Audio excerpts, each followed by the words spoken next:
Hey guys, it's Leo Stargazer. I'm here with our weekly astrological reading for the week of July 16th through July 22nd. So this week we have a lot of pretty big things happening. There's obviously the new moon in Cancer on Monday, which we've been leading up to and preparing our intentions and engaging with the sun in Cancer and the moon cycles and what that's all meant. So we've been going through that. So that is Monday. And then also on Monday, the North Node moves into Aries and the South Node moves into Libra. So the nodes are changing signs. That is always a big deal. That's always something to pay attention to. And it's happening on the same day as a new moon. So there's that as well. And then at the end of the week, so in the middle of the week, there are a couple transits, which we'll go into in the dailies. But really at the end of the week, so on Saturday, we have two major things happening as well. So the sun is moving from Cancer into Leo. So Leo season starts on Saturday. And then right before that, also on Saturday, Venus will go retrograde in Leo as well. So that is a lot happening this week. A lot of big stuff. So some changing signs, a retrograde, a Venus retrograde, and a new moon on top of everything. So there's a lot happening. With that in mind, let's go through a little bit of how I interpret that. This new moon on Monday is, for me, because it's in Cancer especially, is about nurturing ourselves, nurturing our deepest, most protected emotions, but also using those to nurture others, to reach out in a way. Cancer is not really all about reaching out, but I think this new moon is really calling for offering healing. We have a new moon reading that we will do in a separate video that you guys will be able to watch. That should be up tomorrow. And we will have, I'll go into a lot more detail about that and why I feel that way in that video. But for now, I'll just say, because it ties in a lot with the themes of the week, I think nurturing our innermost self in order to shine brightly outward so that we can help and heal others. I think that's kind of how I'm focusing on the new moon.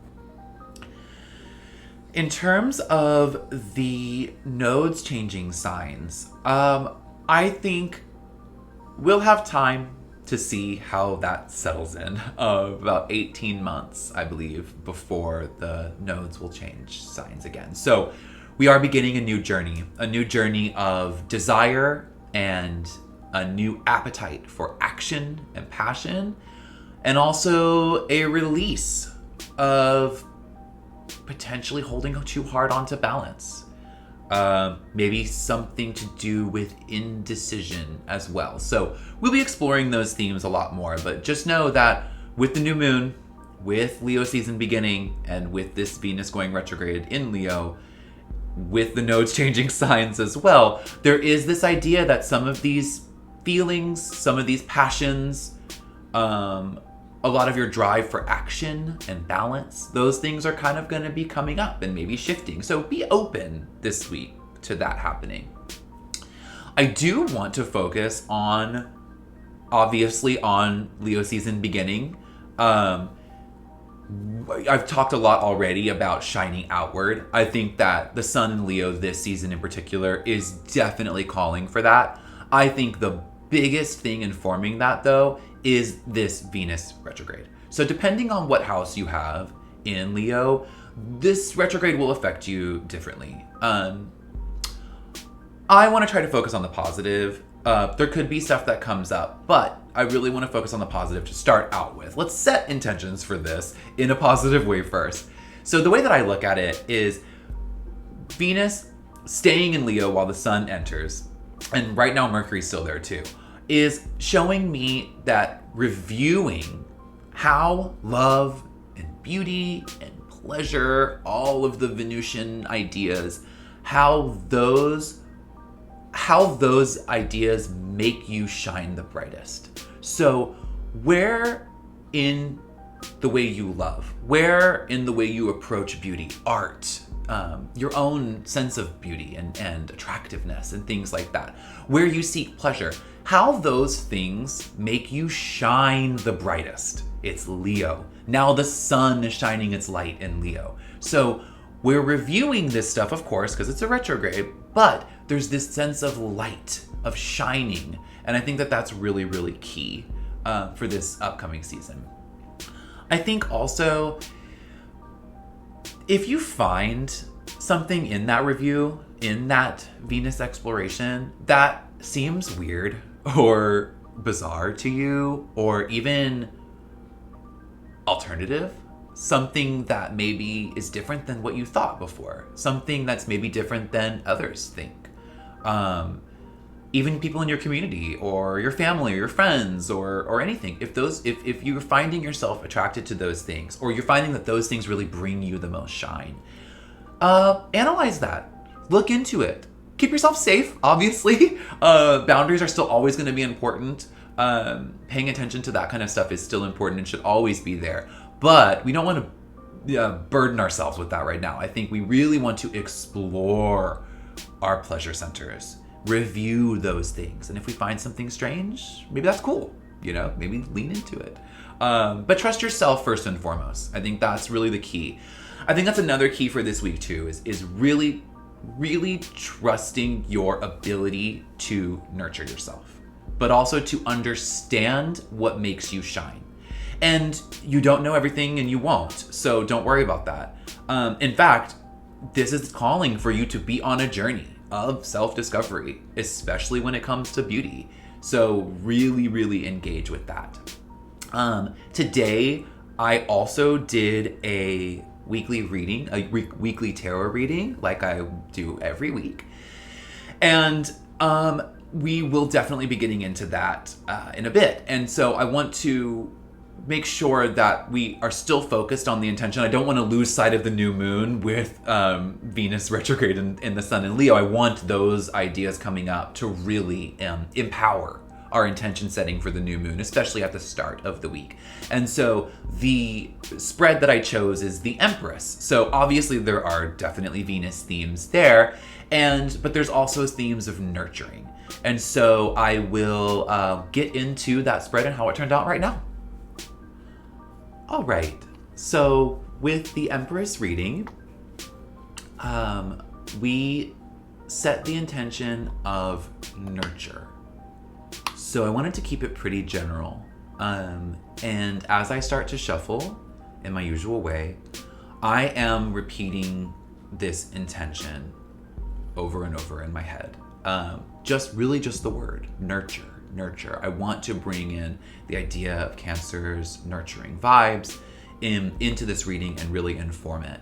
Since this reading will be covering the entire week, it also includes the sun moving into Leo and Venus retrograde. And so I want those things to be in my mind as well, and the Empress will help that for sure. So as I shuffle in my usual way, I'm meditating, I'm taking deep breaths, I'm really focusing in on the feelings of the cards and trying to imbue them with the idea of nurturing. And so as I go through my usual routine, that's what I'm doing. So if you want to join me while I shuffle, let's really contemplate that. Also feel free, if you already know your new moon intention, to have that in the back of your mind as well. So let's take a moment to do that. And I'll bring the deck into chaos, as I usually do, what I find the most important part of a shuffle.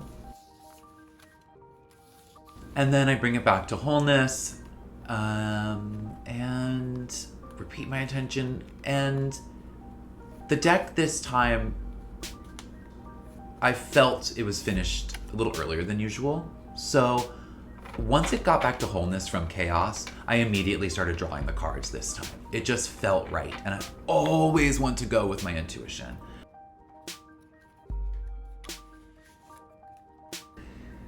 As we repeat our intention and hold on to the cards one last time, I think about nurturing, how I want to nurture myself and others, and then I begin to draw the cards. Now in this spread, The first position is give. And the card that I draw is the moon. And it's very interesting to draw the moon in the give position. Obviously, lunar archetypes are definitely in play this week. In the give position, I think the moon is telling us to give feeling, give intuition, give flow, give yourself. Pretty straightforward and incredibly beautiful, especially with the idea of the new moon. Then the second card that I draw is in the keep position. And that card turns out to be the 9 of Swords reversed. Wow. So, the way I interpret the 9 of Swords reversed is, especially in the context of this nurturing idea, is that we need to take ownership of our own experiences.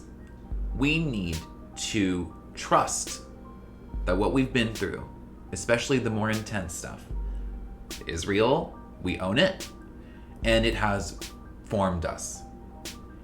We need to keep that with us. It's our private stuff. Maybe it's trauma. And I'm not saying hold on to trauma, but I'm saying this card is showing me that we need to remind ourselves that we are stronger because of that. And that, I think, will help us nurture even better. If we own what we've been through, we own our experiences. Then the next card I draw is in the nurture position. So this one is key. Obviously, our intention is nurture. This card's position is nurture. And that card turns out to be the High Priestess. So, what does nurturing that mean? It's pretty clear. It's our intuition, our higher self, our higher calling needs to be nurtured. And what's more beautiful than that? Our new moon intention should really be guided by how we can nurture our higher calling, our higher perception, how we tap into that. I think that's also the key. That internal understanding is the key to helping others and ourselves. So I love that card in the nurture position. It's a beautiful, beautiful thing to nurture. And I think it'll be a really important guide. The High Priestess as our guide here, I think, is key. And finally, in the final position of pull back, what we can pull back from, what we need to pull back from. And the card that I draw is the reversed 7 of Wands. The reverse 7 of Wands here is showing me that indecision does not apply. Indecision will get in our way. So keep pulling away from any sense of indecision. If we are feeling indecisive, if we are feeling torn between a few options or 2 options or people or groups or ideas or even intentions, choose one. That's what this card's calling for us to do. I think there's also something here about potentially being stuck in the muck, potentially being too involved in conflict and maybe even enjoying it. Step away from that. Pull back from conflict. Pull back from any kind of mushy, watery interactions. Focus on deciding what to do and trying to stay above that. And I think if we are listening to our higher calling, if we're letting that High Priestess provide all the nurturing we need, I think that we can pretty easily stay above it all and make all the right decisions. So, how does this reading tie in to the rest of the week? What is the ultimate interpretation as far as the week goes? Well, the way I see it is with the new moon, with Sun in Leo, with Venus retrograde, with the nodes changing signs, our intention needs to be on nurturing ourselves and others while simultaneously finding how love, beauty, and pleasure can really start us on a journey to shining as brightly as we can. I think the brighter we shine, the more apt and the more able we are to help ourselves and others as much as possible. But we have to review. And we have to review things like pleasure. We have to review things like our approach to love. Because I think that really is the key to helping yourself. And you can't help others without helping yourself. Also, like I said from the reading, trusting our intuition. This reading is really showing me, with the High Priestess showing up, that our intuition, our higher calling, is going to be shown to us through understanding how love, beauty, and pleasure make us shine the brightest. And all of that together is going to teach us how to nurture ourselves and protect ourselves in order to nurture and help others, in order to make our new moon intention as vibrant as it possibly can be. So we'll leave it there. Really focus on your new moon intentions, guys. The new moon, I think, in Cancer is going to be beautiful this week. Really lean into that. And then as you approach Leo season, as we approach Venus in retrograde in Leo, really focus on how love, beauty, and pleasure can enhance that intention, that new moon intention, and make us shine as brightly as we can. You guys are awesome. I hope you have an amazing week, and we'll see you next time. Thank you so much.